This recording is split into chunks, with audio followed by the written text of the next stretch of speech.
以色列加上约旦，现在我们来到了这个区块，是以色列的死海地区。死海将以色列跟约旦分开来了，所以死海的一半是约旦，一半是以色列。你看看这个死海，它里面酝酿的含藏的这种盐分有多高啊！这些盐分都已经结晶了，使得这些湖呢就呈现了一种净白的颜色啊！你看看，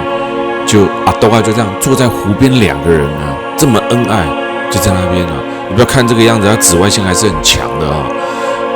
所以呢，就是多嘎就喜欢坐在这旁边。那你说以色列跟约旦这个死海最大的差别在哪边？我觉得最大的差别在于呢，以色列的死海它的消费来得比约旦高很多，而也可能以色列在观光发展这个区域呢，也来得比较早一点啊。所以呢，以色列它这边不管是饭店各方面的收费都是比较高昂的啊，这是在死海地区完全不一样的消费方式。而当然，我们也可以看得出，在以色列这一边的死海，它主要是以死海挖取的这种矿物盐作为保养品主要的一个卖点啊。约旦也是一样，但是最大的差别在以色列这方面的推展呢，来得更加具国际行销化。OK， 我们不是在约旦的死海哦，我们是在以色列的死海。现在我们离开以色列死海的这一块区域，准备前往今天的以色列朝圣之旅。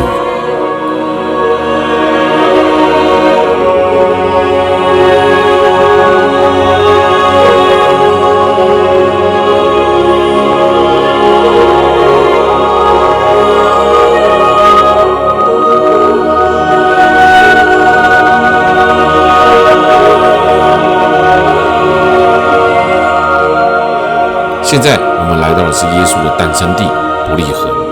这里是巴勒斯坦自治区。那你知道啦啊，不一样的宗教有没有哈？却掉在不一样的宗教之地啊，等于是什么？很简单呐，巴勒斯坦自治区啊，耶稣的诞生地却在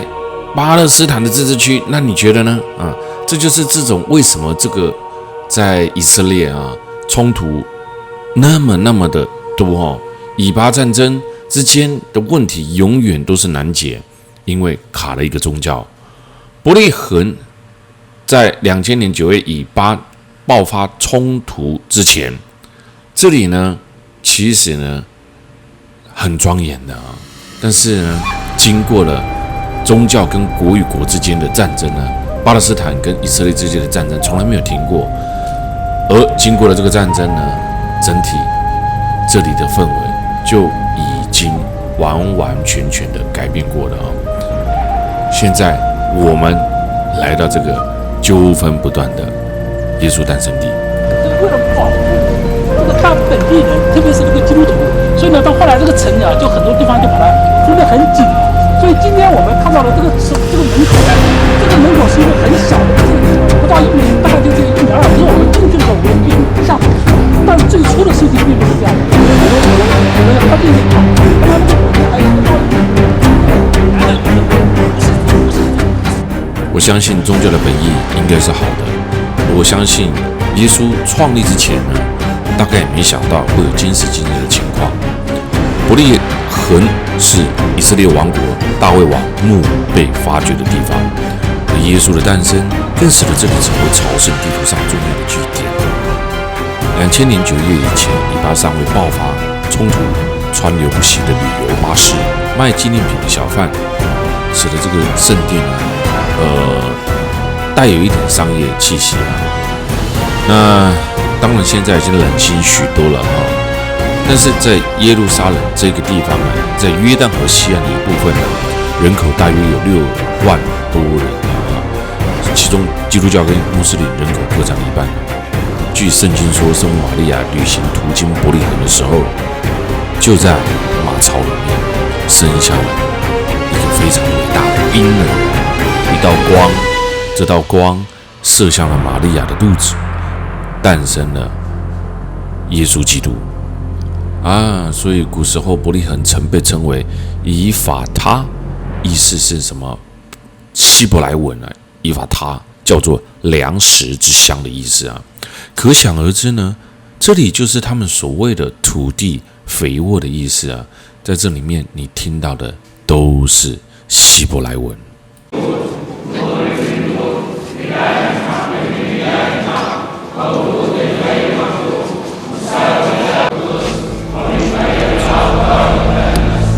来，走了。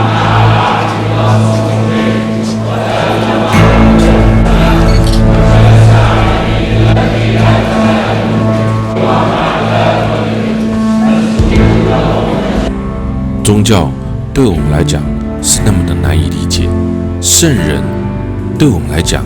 更是难以触及，或者是难以接近他的。所以自古以来，任何一个人几乎都想办法接近天，接近神。伯利恒希伯来语的意思是面包房，象征的富饶，海拔780米，就建在2座山丘上啊。犹太先祖亚伯拉罕从伊拉克长途跋涉，首先就在这个地方来定居。它也是大卫王的故乡，也是南部犹他国的首府。那在这里呢，史前8世纪呢，先知呢预言啊，伯利恒啊，你将有一位从你那里诞生出来啊！在以色列为我做掌权的，他的痕来自于恒古，表示耶稣即将在此诞生啊！我们来到这边呢，因为实在是人潮太多，没有办法从正殿进去了。再加上这对我们来讲，我们不是真正的这个所谓的宗教团体啊，专门来去找这个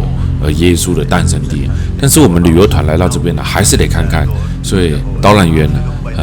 很厉害的哈，直接告诉我你往下走啊，往下面走呢，你就可以看得到这里面有一个小洞。你从这个小洞看，就不用排队啊，不用跟那些朝圣者排队啊，这是专门啊，他为我们观光客所设计出来的。我们来看看小洞吧，就在这儿喽。OK。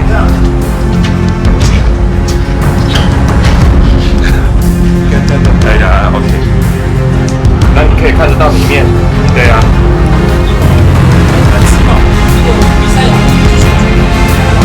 比赛呀，所以这个地方就变成一个石头，因为很多人讲那个地方很低的，如果你不要去看的话，你不要爬进去，那个很低的地方，你必须要放在下面，你才能这个不是要你高高在上，你从这个山往底下走。这个新的其实耶稣诞生，你说吧，不用讲了，他们听得到。这个教堂的。这个教堂的这个下面啊，大家知道有一个地方叫做马槽。但今天我们去看那个马槽的时候啊，躺哨的时候啊，它已经不是原来的那个马槽了。真正的马槽。它不是原来的这个马槽了。为什么不是的呢？因为那个马槽啊，它有很多人就被那个不断的破坏，然后因为炼丹缘故，它会损坏，所以呢，这个马槽啊，后来就逐渐在改变，然后。这是很神圣的事哈，不是在偷窥哈。虽然从这个小洞里面。那你还记得那久远之前人人熟悉圣婴降生的故事吗？故事里面一位木匠，一个马槽跟一颗明亮的星星。故事里面还有一位温柔顺从的处女，跟一名降生在好奇的马儿中间的婴孩。另外带有礼物前来朝圣的占星术，跟谦逊的环境在他们四周的牧羊人，下跪的羔羊。这个天使的故事就是这么奇妙，充满了奇妙温暖的细节，任何人也无法凭空想象。老实的木匠约瑟牵上他的骡子，骡背上是他的新婚妻子温柔的玛利亚。他们穿过了以色列的沙漠，往罗马行去，途中在伯利恒过夜，寻觅了整个小镇，没有一个可以容他们歇脚的地方。约瑟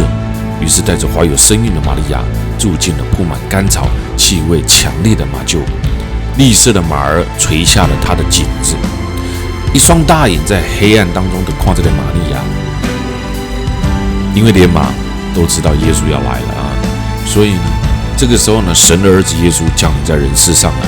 遥远天上的星星跟天神知道了这个秘密，天使飞过了旷野，把这个佳音呢报给了伯利恒城外守夜的牧羊人。你看这个故事当中，你就可以知道了啊，牧羊人。只要你有信基督教，你就知道牧羊人啊哈。那牧羊人呢，收起了牧羊杖，赶着一群群白色卷毛的羔羊啊，去朝拜这位预言当中所说的犹太人的王啊。这个后世必来的救世主呢，在所有的人的里面，衣衫简陋的牧羊人是最先看到圣婴的人。惊喜当中，他们跪了下来。夜空当中最大的星星，这个星星呢，就叫做伯利恒之星。那拍出了闪烁的信号，这个信号呢被3个占星术看见，他们这3个占星术看到了伯利恒之星在闪烁，他们带上了贵重的礼物，黄金、乳香、没药，一路闪烁金黄的伯利恒之星引路，走了40天，终于来到了玛利亚跟新生婴儿的面前。人子降临在马厩当中，他们将如牲口一般为人们效力，从天上降下来的啊。圣婴被放在马槽里，因为耶稣说：“我是从天上降下来的粮啊。”以后的2000年，千万幅的圣像当中都在画这一页，所以你很常在基督教，在很多的宗教节庆里面，在10月25号的圣诞节，你会看得到纪念的活动都与耶稣降生的传说有关系啊。那这个很明白的意义的表达，耶稣降生在哪里？在马厩里面啊。那也就是他的妈妈也是一个处女玛利亚。这道门就是把哪里啊？把以巴之间隔开来了。过了这个门，其实巴勒斯坦在以色列的当中，了解吗？你看这个城墙把它围了起来，巴勒斯坦人被以色列包围在这里面。就是他们有他们自己的领区，等于国中国啦。国里面有一半区域是你的，有一半区域是我的，这个是属于你的，那个是属于我的啊。能了解吧？啊，所以呢，耶稣诞生，我们是他的粮，他是我们的粮，不是我们是他的粮，他是我们的粮啊。他来拯救世界，你能想象吗？你能想象吗？在这一刻，今天的耶路撒冷依然如此的纷乱了。你觉得呢？耶稣怎么不救这个地方？耶稣降生在这么卑微的马槽里面的表明意义很特别啊，就是他是一个很卑微的人，卑微到连降生的地方都跟畜生在一起啊。他不止降生如此卑微，连成长的环境也是一样啊。他爸爸是一位木匠，耶稣基督也就是木匠。这些卑微的降生的成长，没有影响到耶稣的伟大。这就是他的故事。后来人为了纪念耶稣的诞生，便定12月25号为圣诞节，年年往弥撒来纪念耶稣的出生。圣诞节便是因为12月25号，不是12月25号纪念耶稣的诞生了。但真实的诞生地没人知道啊。那这也是它的由来，圣诞节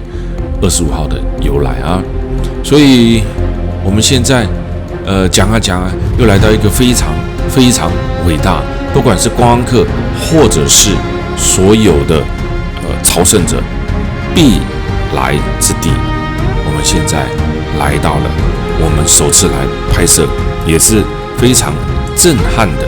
一个地方。这个地方就是耶路撒冷。我们即将映入眼帘的第一幕，就是耶路撒冷的哭墙。哭墙那一面墙，西墙，男女分隔开来的哭墙，这里都是虔诚的犹太教教徒，他们头上顶着一个小帽子，对他们来讲，天是非常伟大的，他们的头不能对着天。哭墙是犹太人的圣地，因为这里是犹太人最能接近以前神殿的所在地方。圣殿的位置差不多就是在磐石清真寺金顶寺的下方啊。以色列政府怕随时会引爆的宗教冲突，因此限制磐石清真寺只让伊斯兰教徒祷告，任何的祷告本或圣经都禁止携带进入这个哭墙。所以哭墙是犹太人唯一能合法祷告的地方。在这里，便衣警察充满了比如十步一岗啊，就是保护这个宗教圣地啊。哭墙根据犹太的传统男女而分居，你看每一个犹太人头上一定戴个小帽子啊，这是很好区分开来的。女生要戴帽子啊，没有的话你可以在旁边先借这个犹太小圆帽啊。有时候看到这个小圆帽，你会觉得宗教真的是本是一家亲吗？啊，你看看伊斯兰呢有没有也有时候常常会戴个小帽对不对而女生呢来到哭墙要自备自己非常端庄的衣服，不可以穿无袖。但我们为什么没有进去呢？因为我们其实并不是虔诚的犹太教，我们是观光客，所以我说这个地方，无论是你是虔诚的教徒，或者是你是观光客，都必须得来。但其实我们现在看到的哭墙并不是圣殿的墙圣殿其实早就已经被罗马人毁掉了。这一道墙是为了圣殿所建的舞台当中其面一面拥壁，但是呢，这一块墙也是最接近天神的地方因为耶路撒冷是群山环绕的城市，圣殿山就在山的邻线上，所以其实平坦的部分有限。所罗门的圣殿规模没有那么大，但是当希律王到的时候，他盖的建筑都特别的夸张的大，像萨利亚港、马赛大这个我们萨利亚港后面就会去所以他让工人挖了2年，在山上整出平地来，之后呢，再拥壁墙和这个平台，好像蛋糕盒的盖子跨过这个山顶，西墙就属于西面的拥壁墙那个包开来哭墙不是圣殿的本身，为何在这祷告？就是因为这里离圣殿最近的位置。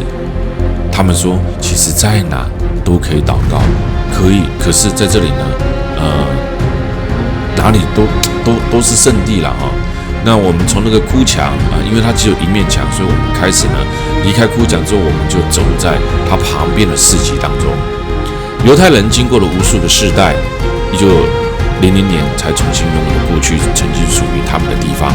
这些年，他们被赶走、被遗忘、被讥笑、被排挤、被逼迫、被取代，他们受尽了苦难，但是终究他们还是回来了。犹太人终究还是回到属于他们的那一块领地，犹太人终究还是如耶稣基督所讲的，他将领导着以色列。哭墙长50公尺，由正统派的犹太人所管理，分为男士区跟女士区。哭墙事实上的长度是大概600公尺，是我们刚刚看到的12倍长。那不好意思我边走这个小巷弄你们边看小巷弄边听哭墙因为哭墙就一面墙，如果我一直对着那一面墙拍，其实大家也不会有兴趣但是我们可以看小巷小巷的历史就没那么强烈嘛我们看着在哭墙旁边的这个小市集，然后呢，我们听着我讲解哭墙的历史那为何大家要挤在这哭墙呢？那因为呢，耶路撒冷的地面高度跟从前不一样圣殿被毁后621年，就在这儿先盖了什么？盖的不是那个教堂是盖清真寺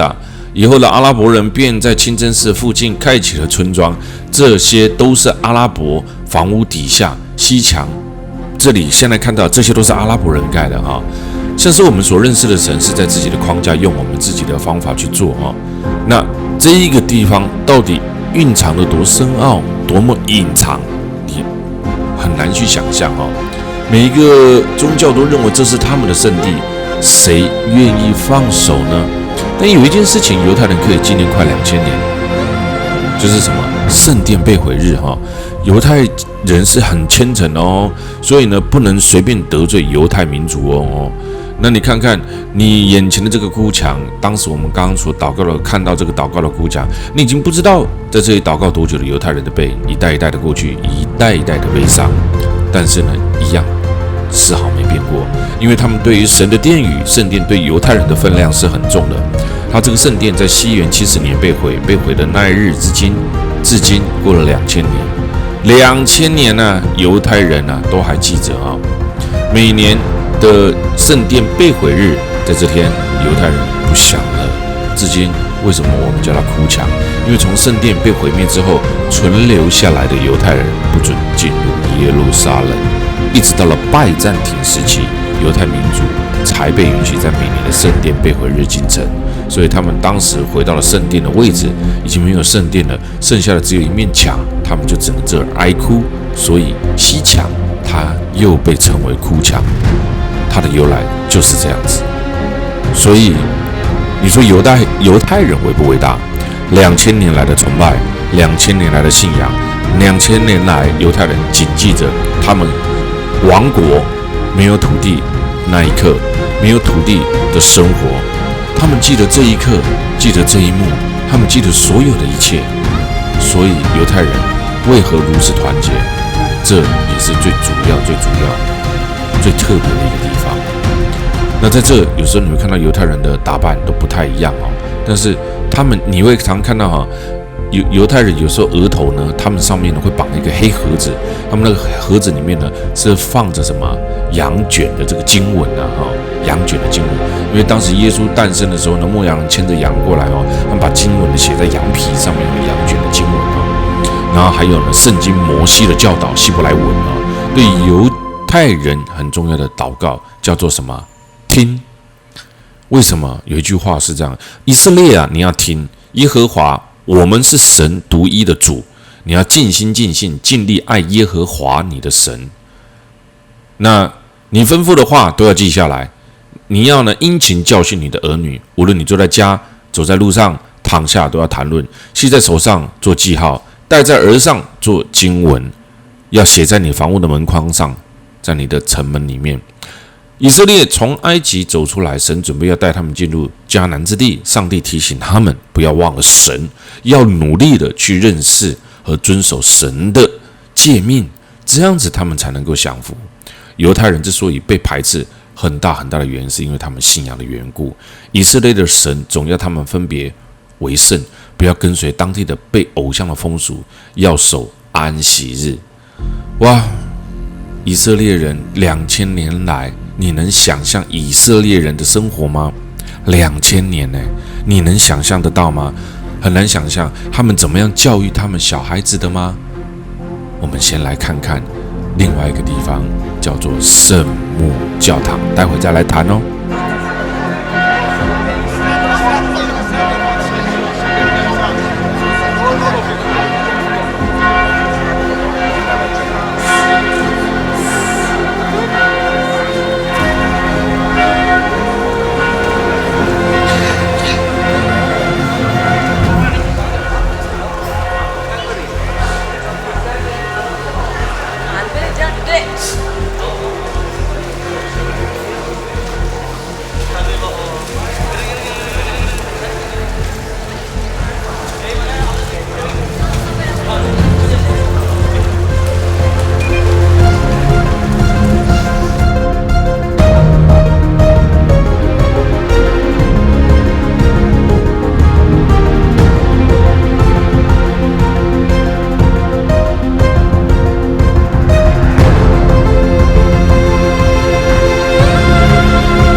这里可以说是最神圣的地方，叫做圣母教堂，受难之路最后的5个站呢。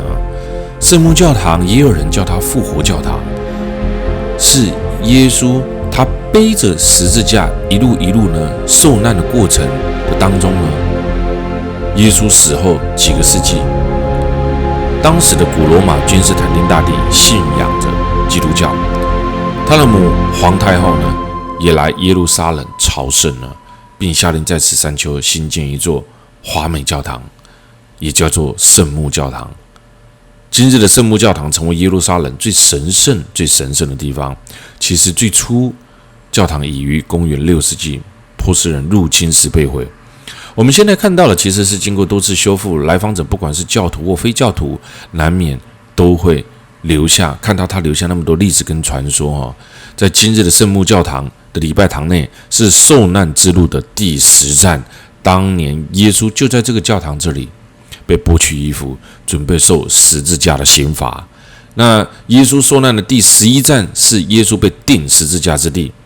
而如今就成为教坛的圣堂，地板就镶上了马赛克的图案，有没有？你注意看哦，边讲边看看这个圣母教堂所以这旁边两旁边壁画都是耶稣在刑场上受难的过程，而你看它的地板，有没有看到做这两大妈的用他的沙大妈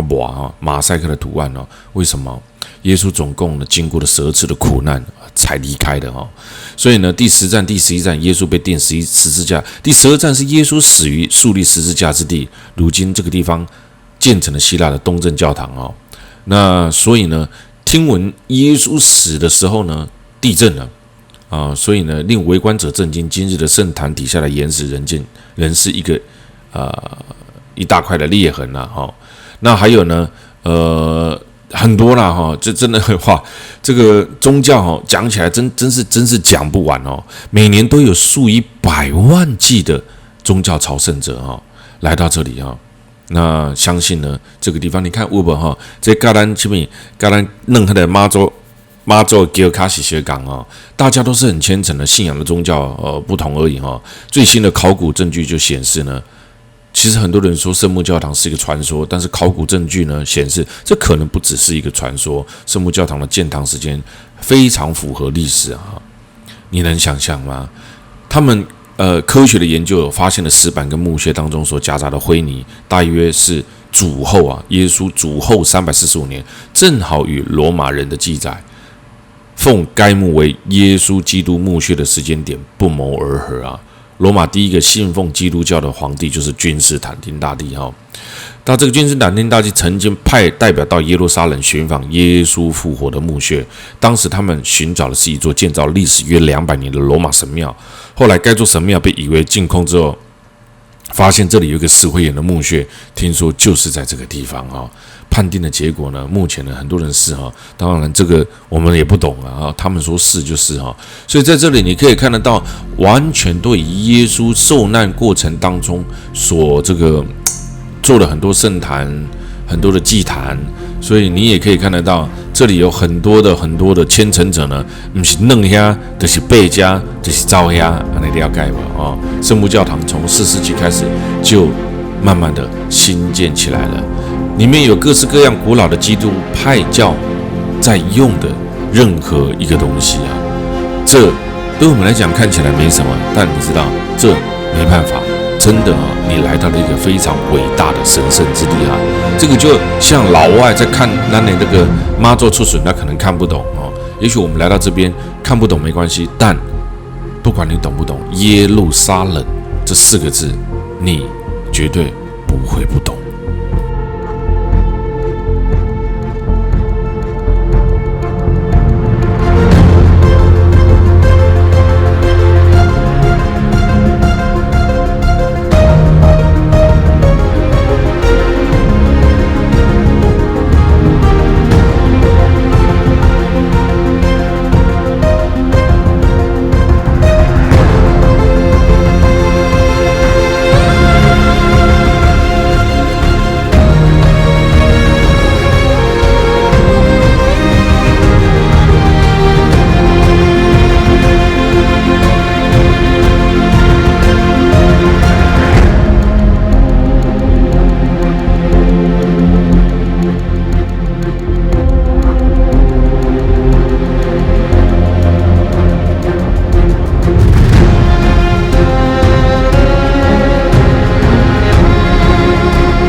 我前面所提到了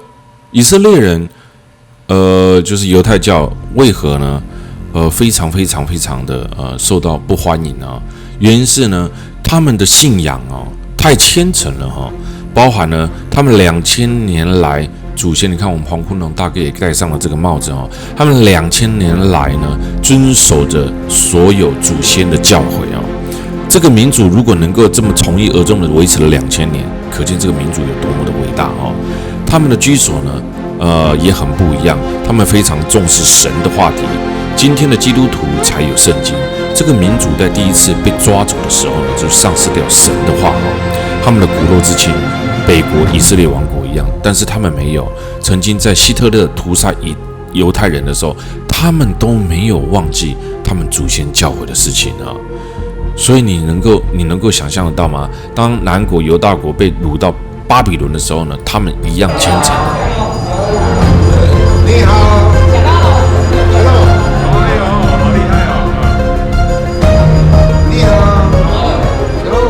以色列最重要的博物馆，著名的死海卷轴便藏身于此以色列博物馆在耶路撒冷的希伯来大学附近你刚开始看到从入口进来，觉得没有太大的特别但是其实呢，这当中最著名的一个是缩小版的耶路撒冷旧城区，这里呢，这个是它最著名的地方。另外一个就是死海的卷轴那在这里面呢，对很多人来说呢，可能不是那么了解。但事实上呢，这个缩小版的耶路撒冷旧城，你眼前看到这个不是普通的那个保丽龙塑胶，它是一颗颗细碎的旧城原石细细的堆叠建筑而成的它的模拟呢，可不是现在的耶路撒冷旧城而是以色列人最引以为傲的第二圣殿时期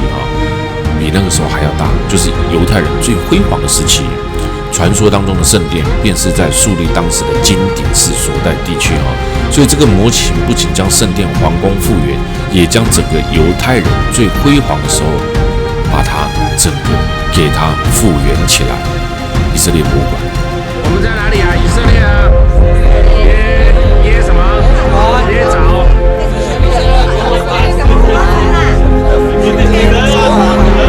耶路撒冷展现你们的热情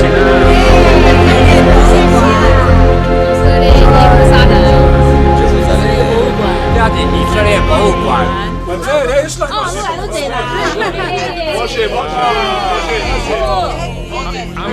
אל תכעסי, יפה שלי. יפה שלי, תראי. 哎呀，百年好合再多的宗教，再多的历史，比不上我们的欢乐气氛因为遇到了刚好这个以色列的士官兵也出来旅游了哎呀，很开心的，大家就开始也以全部的一并合照那我刚刚讲过了镇馆之宝是死海卷轴，这些古卷乃是世界上最古老的旧约圣经的抄本，以羊皮纸为主，也有部分的沙草纸是在死海附近的洞穴被发掘的。他们不论在宗教、历史、文学上面都是极具意义的。为了彰显死海卷轴的地位，馆方可是特意以书本为启发，盖了一个所谓的藏宝库。你想想看还是一样是神还是一样是神为神而兴建起来特别的这一个以色列博物馆，关于死海卷轴发现与收藏的历史，流传千年的珍宝如何被发现，又重回犹太人以色列政府的手上，漫长的回廊，博物馆等你亲自来体会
己的大使馆都放在这儿。耶路撒冷穷嘛，还老发生冲突，所以各国使馆也不放心，不安全，担心不安全。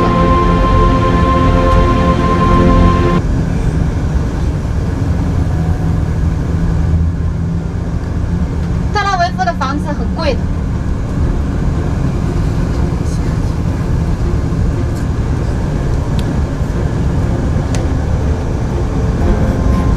我们看到了高楼大厦林立，没有再看到古城了。为什么？因为这里是特拉维夫啊。特拉维夫呢，也是以色列的第二大城，很多人也称为它是以色列的首都，因为它是国际社会普遍承认的以色列首都。虽然很多的犹太人认为他们的首都真正是在耶路撒冷啊，那以色列的法定跟实际的首都政府所在地是耶路撒冷啊，但是国际社会为了平息之间的纠纷，所以呢，他们把特拉维夫列为了所谓的真正的首都啊。只有谁？美国少数几个国家承认了啊，耶路撒冷才是他的首都啊。所以这个地方呢，你看多么的具有冲突性，对吧？啊，犹太人、阿拉伯人占总人口的4%啊。那在这个地方呢，以色列最大的都会区，这很特别啊。那我们离开了经过也离开了特拉维夫之后，我们来到了另外一个非常重要的海滨城市，它可以证明以色列当时的辉煌情景。这里是凯撒利亚。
凯撒利亚